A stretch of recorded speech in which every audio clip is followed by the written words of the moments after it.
I'm Susan McPherson, and I'm the founder and CEO of McPherson Strategies. We are a social impact consultancy based on the East Coast, and I graciously accepted the opportunity to help shine a light on these wonderful entrepreneurs that you're going to hear from this afternoon. For those of you who weren't at the previous session, we are going to spend the next 45 minutes listening to 4-minute presentations from each of these social entrepreneurs. Please make sure you are paying good attention and giving them all your support. We all know how difficult it is to get up and present when you're a bit nervous, and also have spent the last 18 months putting everything in your life on hold while you build your business. So they will each get 4 minutes, and because we want to move through this rapidly, instead of taking Q&A after each, there will be an opportunity to meet with them afterwards for an hour at the tent right behind me. So I encourage you to just write down questions and hold them until the end and pop over. So after all the pitches are complete, we'll close out and send you on your merry way, and then there's one more session after this. So in this next hour, or 45 minutes, we're going to be looking at energy and environmental social enterprises. And our first speaker is Joaquin Alejandro Viquez Arias, who has founded Biogas. Welcome.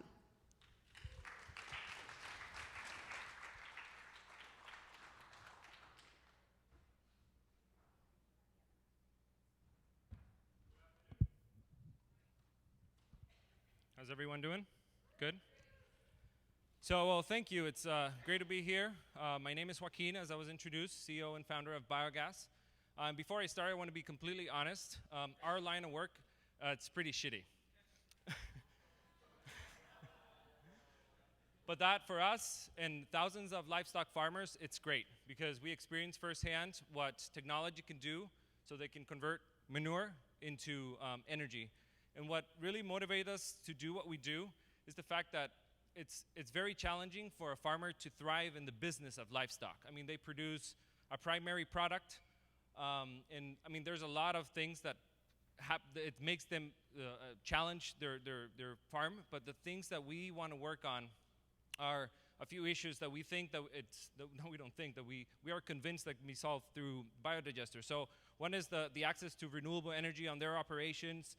Waste management, which increasing pressure from government institutions to properly manage this waste, and its effect on climate change, and of course the access to cost-effective solutions. So that's why we founded Biogas. So basically what we do is we manufacture biodigesters, and for those who are not so familiar, a biodigester is a technology that can take this manure, process it, deliver fertilizer, and produce methane, which they could use as a power source. So we're looking into a concept that can tackle more than one issue and optimize the farm, make them better at what they do. The market is huge. We're talking about millions of farmers in Latin America. That's kind of our niche. I'm Costa Rican, and I'm involved in love with my country and my region. And our goal is by 2020 reach at least 10,000 of these farms that could implement biogas technology to have them be better at what they do. We're not alone in this business, which, at least for the way we see it, it's great.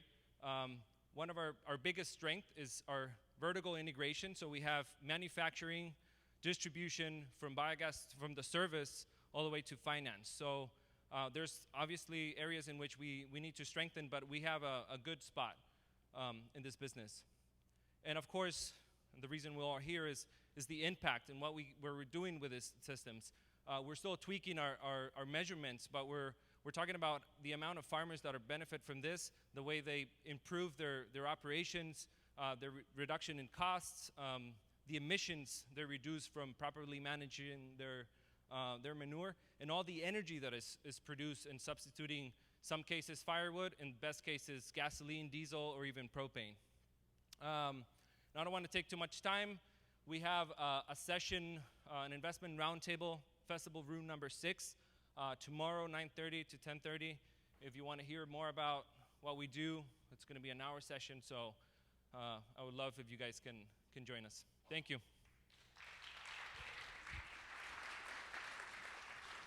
Thank you so much. You can pass that on like a baton to Irene de Bordas, who is going to present her social enterprise, Puracell Vida Natural. So welcome.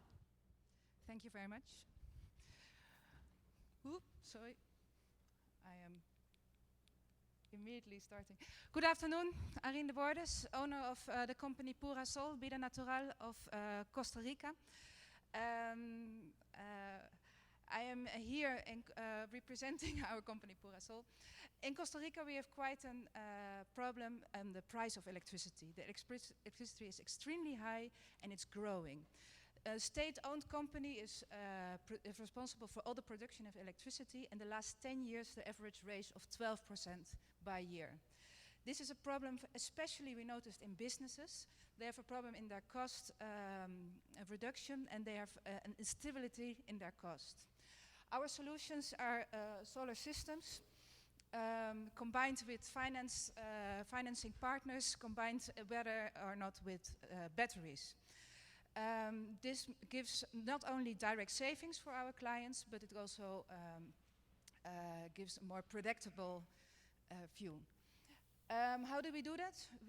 We do the whole process. We start with an assessment. We look at the energy production of the energy consumption of the user. We design the system. We look with our financial partners if they're directly going to save, and if they go to save and they're going to have a savings on their bill, we continue with importing, doing the permits, and install the system.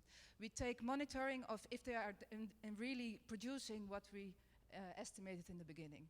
We do that with our partners, financial partners, very important for us. We worked with all local banks, and we also worked with private financial partners, and with our network of our suppliers worldwide.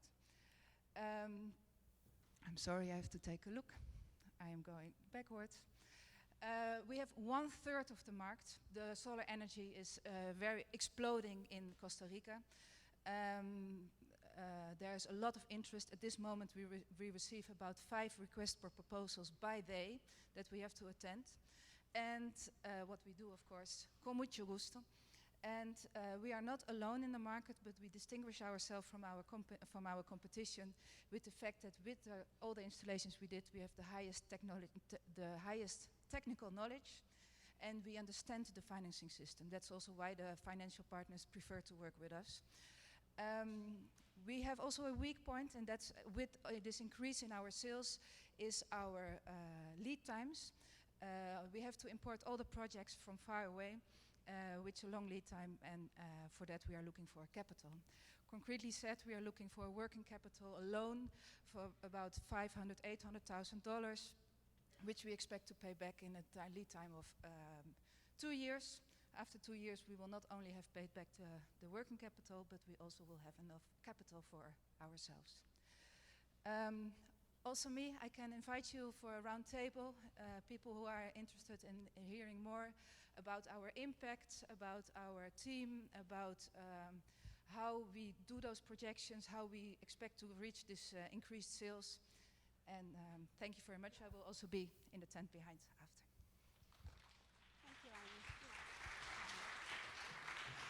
Thank you, Irene, and thank you all for continuing your applause. It's great. We should be giving these folks as much encouragement as possible. Next, we have Morgan Babs, who is the founder of the business Colibri. So please welcome Morgan. Hi, everyone. My name is Morgan Babs, and I'm the founder and CEO of Colibri. What does this have to do with energy access and financial inclusion? Does anyone want to take a shot at it? Okay, I'll just tell you. It's an indicator of creditworthiness. So if you can't see, that's a picture of 8 little piglets. And those 8 little piglets belong to one of our clients. And in rural Nicaragua, people probably don't know this, but little piglets sell for about $30 a pop. So every month or so, this client sells one of those piglets, and she takes that $30 and she makes a payment towards her solar home installation. So Colibri installs and finances solar home systems for the under-electrified market, and we're currently operating in Nicaragua. So for this client and many of our other clients, it's her first introduction to energy access. And in addition, we're also working with a clientele that's usually ignored by traditional business models and credit opportunities. So our model works as following. Clients receive a full solar home system installation, and they receive a 1-year financing plan. And so to accommodate customers that have irregular income flows, we allow customers to pay for them in flexible monthly installments, and in the installments that they pay, buy them a proportional amount of energy usage.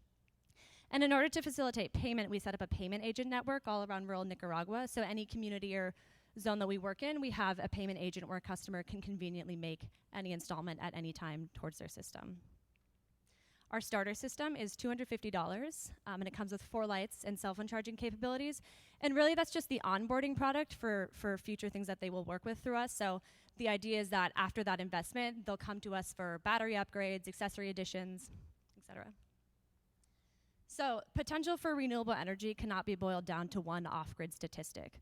Colibri offers affordable solutions for households that are gaining energy access for the first time, for households who have access to a mediocre grid in Nicaragua and want something more reliable, or even low-income urban consumers who want to start saving money by switching some of their energy usage to solar.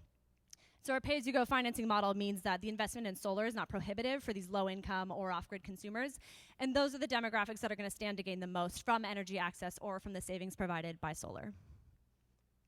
Since January, we've reached over 3,000 individuals, and we've saved a total of over $200,000 for households that have invested in solar, and that's over the next 5 years. So these savings are a really important aspect of our business model, because what happens when you gain access to energy? You want to use something with that energy. You want accessories, you want a TV, you want a small freezer, you want a radio, you want a sound system. People ask us for irons and blenders. And so we want to be able to come to customers and say, look, you've saved money from your upfront investment.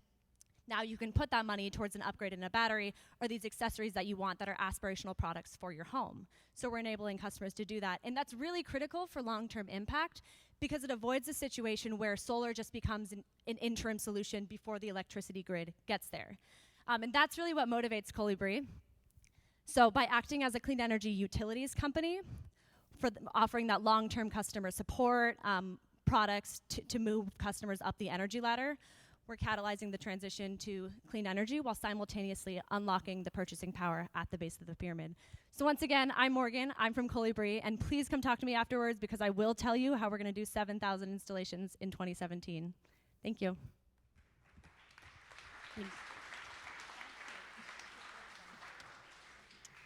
So now we will have the last person talking about energy, and then we're going to move on to the environment. And I'd love to introduce Jessica de Klerk, who has founded Potential Energy and looks really excited. You look great.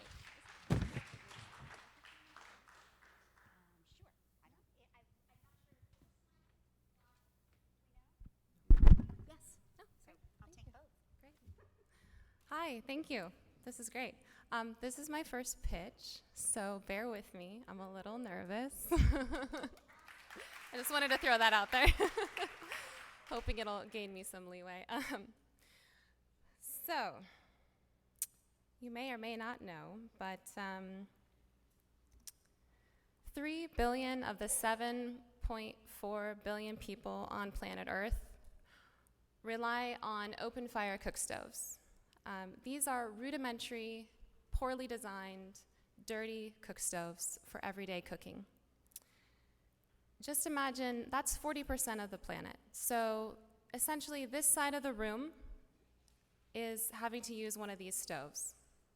And this side of the room gets to enjoy gas, electric, wonderfully clean stoves.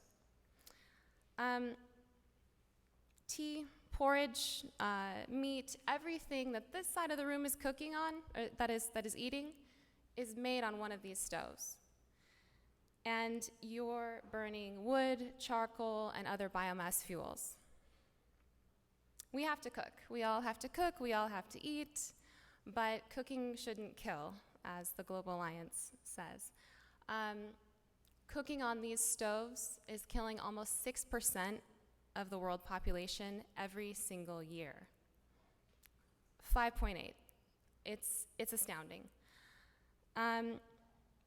This is actually more than malaria, tuberculosis, and AIDS combined.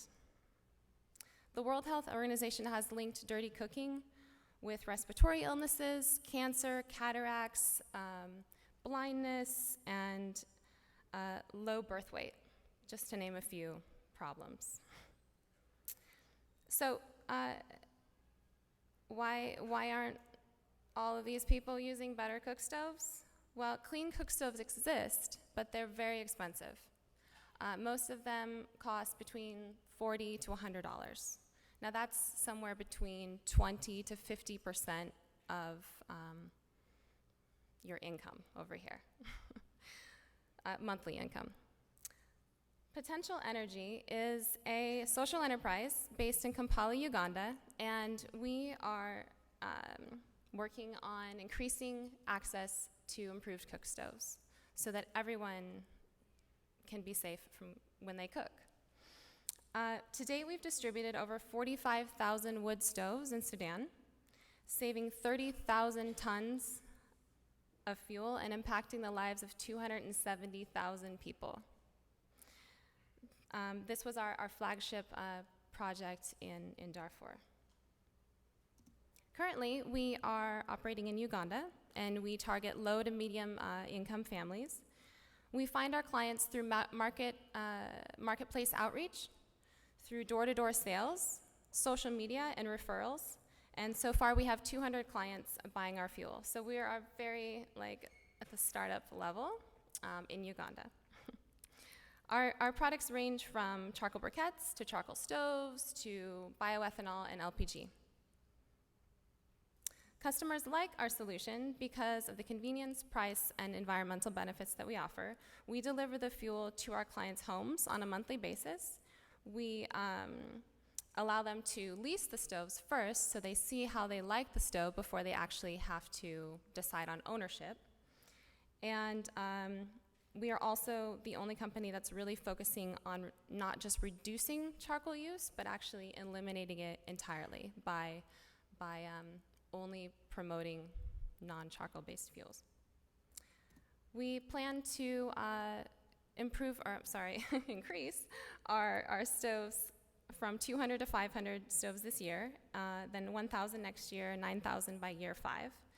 And we will have reached break even at year 3. So people don't have to die from cooking. There's something we can do. We just need to innovate the distribution models and access. Thank you.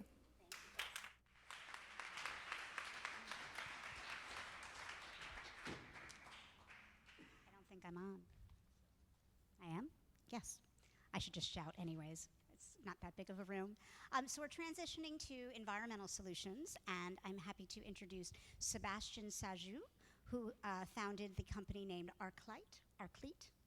You correct me, please. Got it.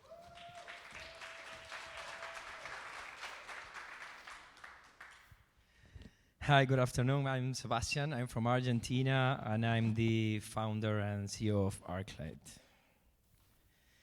Only last year, more than 300 million tons of plastics were discarded globally around the world, and only 7% were actually recycled.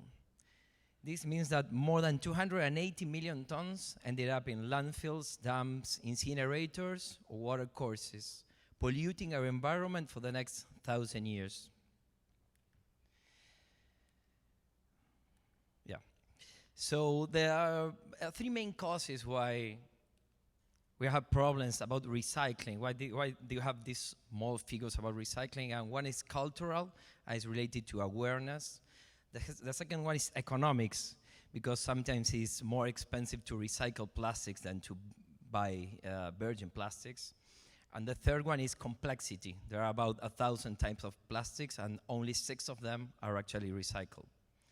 So at Arclite, we've developed a new proprietary process that differs from traditional recycling systems, as it is low cost and also capable of recycling all kinds of plastics, even the ones that today are considered as non-recyclable and represent up to 70% of the plastic waste stream.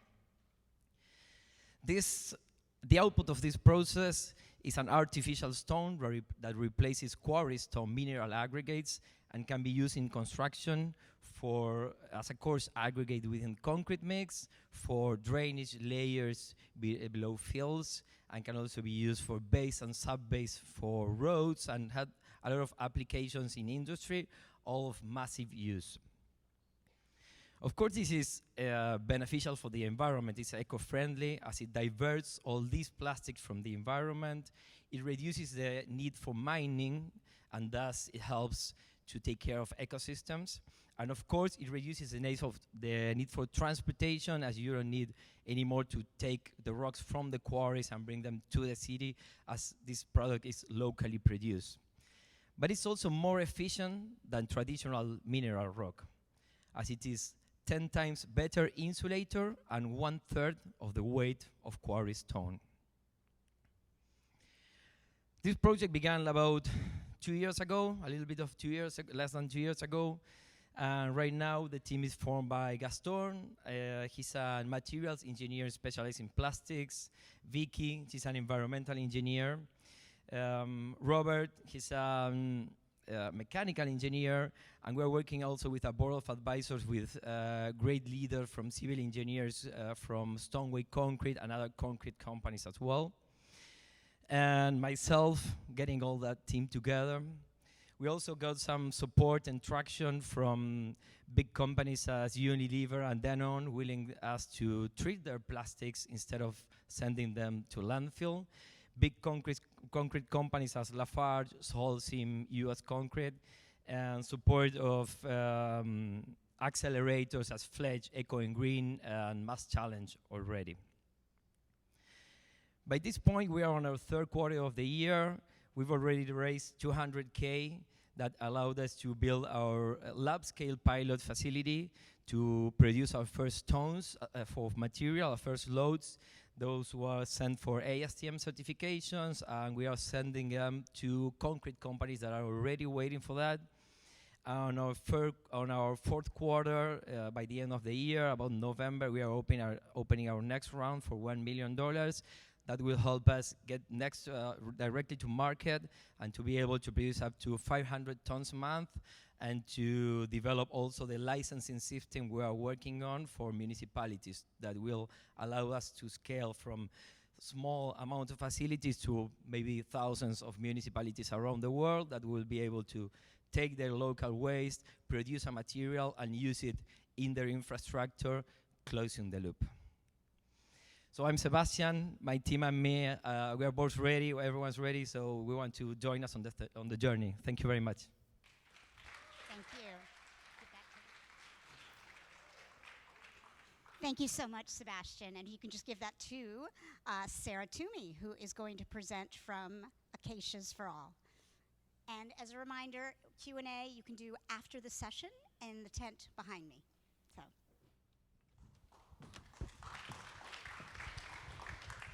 Good afternoon. I'm taking you to a journey. Let's get into the plane for a 14-hour flight from beautiful California to North Africa, in my country, Tunisia. Tunisia is a small country, 12 million inhabitants.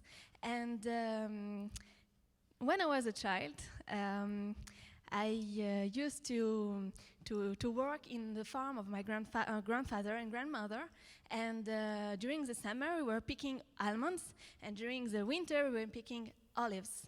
And my grandmother always had with her a big key in her pocket, always hiding it, because we had a room in the home, and this room was dedicated to treasure all the food that was collected during all the year. Because at that time, when I was a child, 20 years ago, Tunisian farmers didn't buy any food from markets. They were growing their own food, because 20 years ago, there was enough rain for that. But you all know we are facing now a big challenge, a worldwide challenge, which is climate change.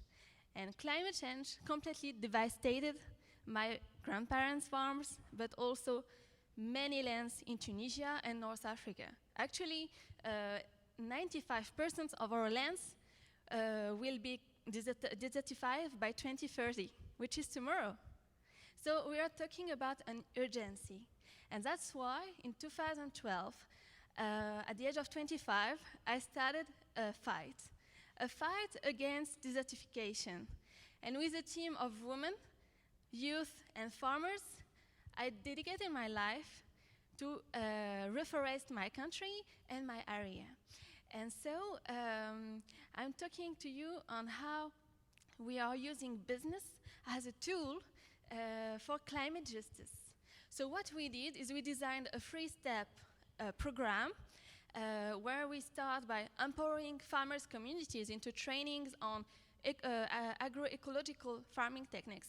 We plant trees that are adapted to the climate context. So we plant traditional crops like olive, almonds, pistachios, but we also plant new crops like moringa or acacias.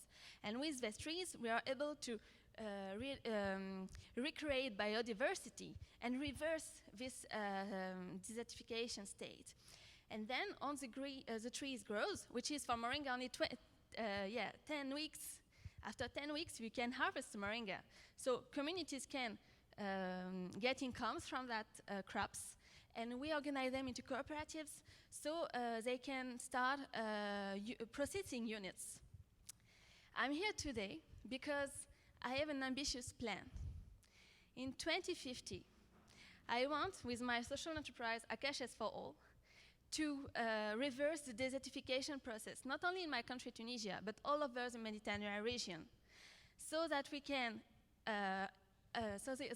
involve youth, farmers, and women into community-based programs that create jobs, opportunities, and hope, so that we can reintegrate and create hope in this area of that world that is, completely devastated by wars and by migration and many problems. And this program is ambitious, but I know with my team and with people who support me, like Ashoka, Going Green, or more recently I got accepted to the SBI online program, we know that this program is very important because it can completely reverse the situation. So what we need to develop all that is not so much. Actually, it's $5 million.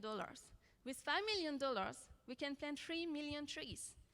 3 million trees that will empower 10,000 farmers and create 2,000 jobs. It will help us to create 5 units and generate benefits around $20 million a year. So if you want to talk more about it, how we can, with business, reverse climate change, we can talk in the tent. Thank you. Thank you. You want to hand that to your... I hate being the bad cop here and having to tear them off stage, but we have to keep everything moving forward. So I'm pleased to introduce Pedro Delgado from Agua Inc. Agua Inc. Hello everyone, good afternoon. My name is Pedro, I coming from Spain. I representing Agua Inc., a water company, and I bring this plant, just for you know. This is the plant that today we are treated water from over 500,000 people around the world, just with plant. We believe that the best way to attack the complex problem of the wastewater problem is with simple solution. That's we use these plants. Sorry for my English. My English is very bad, but my idea is good. Apologize. We use this plant that the bacteria that we incorporate here in the root. This plant we have over 275 different varieties around the world. Now I flying from West Africa, the Gambia, and there we have a project for 300,000 people. That is huge. That with this solution we can provide affordable, cheap, and sexy solution for the government. Normally the government have a problem with the wastewater. It's expensive, use a lot of energy, no one can manipulate, in the end the wastewater is not treated. But with this kind of solution, simple, anyone can work and can treat the water. This is why Agua Inc. The last year won a couple tenders. We are a social company, because we work in West Africa, and our solution is like a 60% more cheap than the conventional one, but we compete and we won tender with the conventional technology and companies. And this is a big achievement that we created the last year. For example, we won a tender in Santo Domingo for 40,000 people. Just the president of Dominican Republic just released a video about our work. Because the best way to show your work is your customer told about what are you doing. I invite you guys, this is why I don't presenting any pitch, I have all the pitch deck with us. If you are guys interested to work with a company that today is in 5 countries, that last year provided a solution for 500,000 people, and for the next year we have a contract for almost 1 million people, adjoining is your company. We are based in Boulder, Colorado. We have more than 60 people working with us, and we use only solution natural that everyone can manipulate. Our team in the Gambia, we training them. No one is engineering, no one is a biology, and today the company are running and is perfectly working. Because we believe, I am passionate of the water because 10 years ago, 2 children died in my car in Mali. The first project that I did, we decreased the child mortality by 75% and we eliminated cholera, but 2 children died in my car. And that day I promised I will work with solutions that anyone in Mali without technical information can provide and can fix this problem. This is why we are here. We need the umbrella support of the SOCAP. You guys are a task force, a people with a lot of network, and adjoining is a company that need your support, your help, and we are happy to meet you in the innovation showcase because we have a small exposition there to show you the pitch deck that we are having, the number and the contract, the tender that we just signed in Kenya, in Nevasia, in the Lake Nakuru. Thank you so much. I hope to see you around and talk more deeply about our solution. Thank you, Pedro. Great job. Wow. I can't even imagine how challenging it is to do these 4-minute pitches not in your own native language. So, I mean, again, a round of applause. That was, I mean, for all of you. Next up, we have Patricia Griffin, who founded Inagape Limited. So, welcome.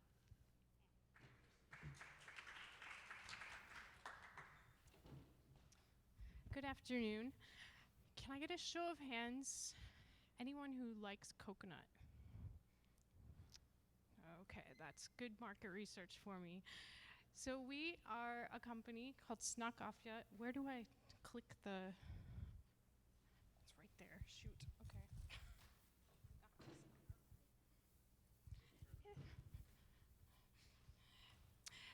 So we have a branded coconut product, solving an opportunity. Actually, it's not a problem. There's more demand for coconut from guys like you than the global market can supply. And unfortunately, Kenya has a lot of coconut that's not reaching that global market.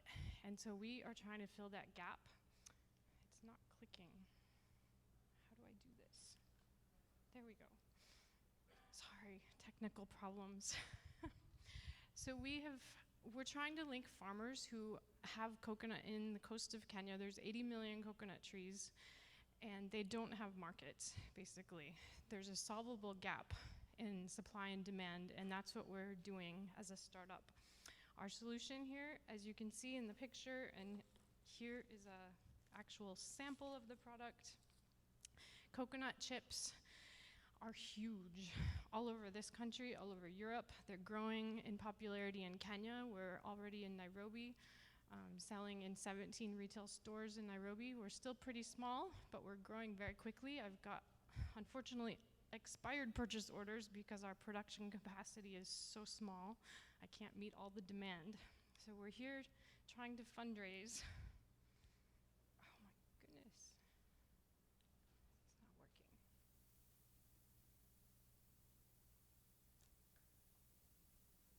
Computer failure. Oh. Sorry, I'm gonna exceed my 4 minutes.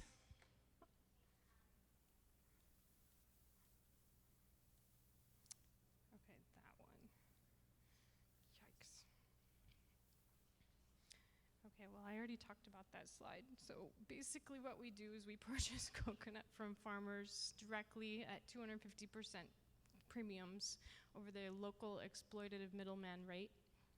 We mechanically dehydrate it, and we package it and distribute it locally in Kenya, and we're trying to reach the export market now. The market is huge. Phase 1 is Kenya, 22 million USD in the snack food market, just in Kenya alone. We don't expect to capture all that market, but that is the size of the market. Phase 2, Middle East and Africa as a whole, as you can see the numbers there, 19 billion. And then the phase 3 export global market is gigantic. So lots of market opportunity to fill. Our business model is pretty simple. We have to purchase from the farmers directly the coconut. We package, process it, dehusk it, deshell it. Lots of revenue streams there. We can bottle and pasteurize the coconut water. We can sell the coconut shells for carbonized charcoal. Coconut husks we're grinding into potting soil, selling to flower farms in Kenya. We market the product. 80% of our target market has never tried a coconut chip before. But once they try it, they like it and they buy it and they repeat buy it. And like I said, we have pending purchase orders. Some have even expired, unfortunately. Our leadership team, my co-founder, John, he is Maasai, as you can probably guess. He's a serial entrepreneur. This is his 5th startup. He's sold 2 of his companies, has a self-help group that's been awarded USAID grants. He's quite impressive. First Maasai of his community to graduate from university. Myself, I'm an operations engineer with an MBA from the University of Michigan, moved to Kenya 6 years ago and helped scale companies you may have heard of, Bridge International Academies, Komaza, and now I'm trying my own thing. And then our newest team member, unfortunately I don't have his photo yet, he's a locally trained food scientist in Kenya and went to get a master's degree in the Netherlands and just moved back from the diaspora to Kenya. So we're trying to raise 250,000 USD for our first industrial scale factory. Thank you. You did great. Sorry about the technical difficulties.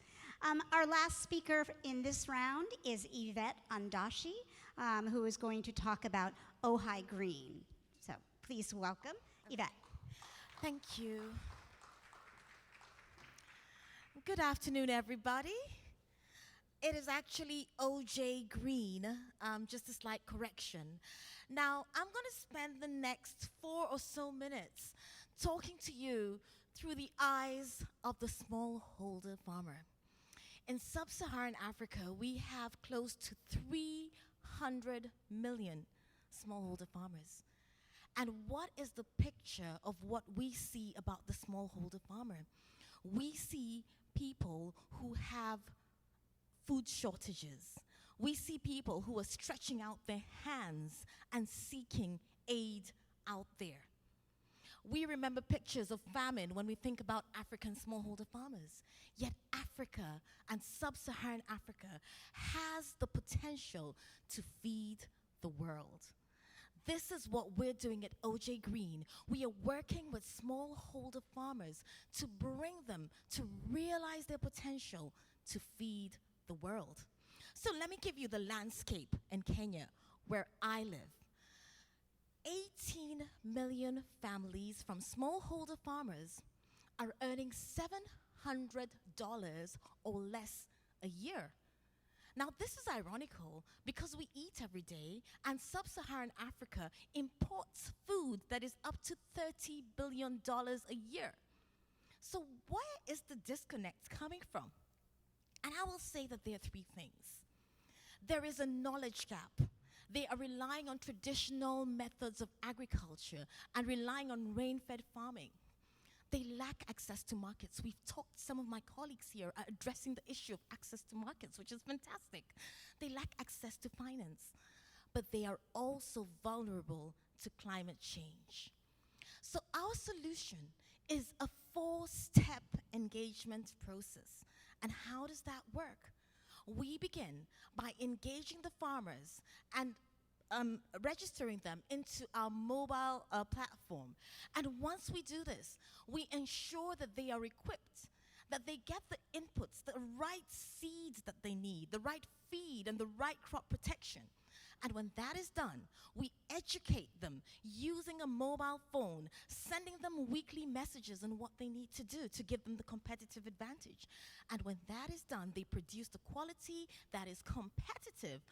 And then we aggregate and give them market linkage. That way, we're able to enrich them. Rather than the farmers stretch their hand, we tell them, this is how you can get a continuous income stream and change the narrative of the African smallholder farmer. So the journey is a process, as I said. They start off as subsistence farmers where they are. It's a 5-year engagement. And the value proposition is ambitious, but I believe that it's doable. We take them through subsistence farming to the place where they optimize their production, where we pick value chains that are absolutely profitable, and we stabilize the supply chain. What does this translate in terms of impact? From the mere $700 a year that they earn, we see them earning up to $3,500 a year. So we increase their revenue by up to $2,800, much as we put $2,600, $2,800. And we're saying that for every farmer that we impact, the ripple effect is 5 extra lives. So this is a situation that is not localized to one country. Many times people look at Africa like one big country, but we have 52 different countries. And in the next 5 years, we would like to replicate this model from Kenya. We're currently in Kenya and we're in Uganda. But we want to take this further. We want to take this further to West Africa, to Nigeria. We've already got an interest to pilot something in Nigeria. And after Nigeria, we go to Ethiopia. There is so much to say, and I really want to engage with you more about that, and I'm going to be at the tent. So I want to invite you to come and join me at the tent so that we can take this conversation to the next level. So please, join the change, and I'm Yvette Ondachi. I look forward to talking to you. That was beautiful. Thank you.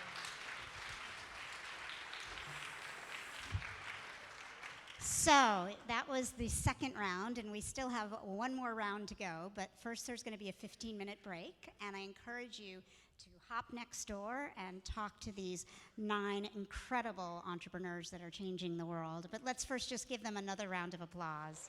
Thank you.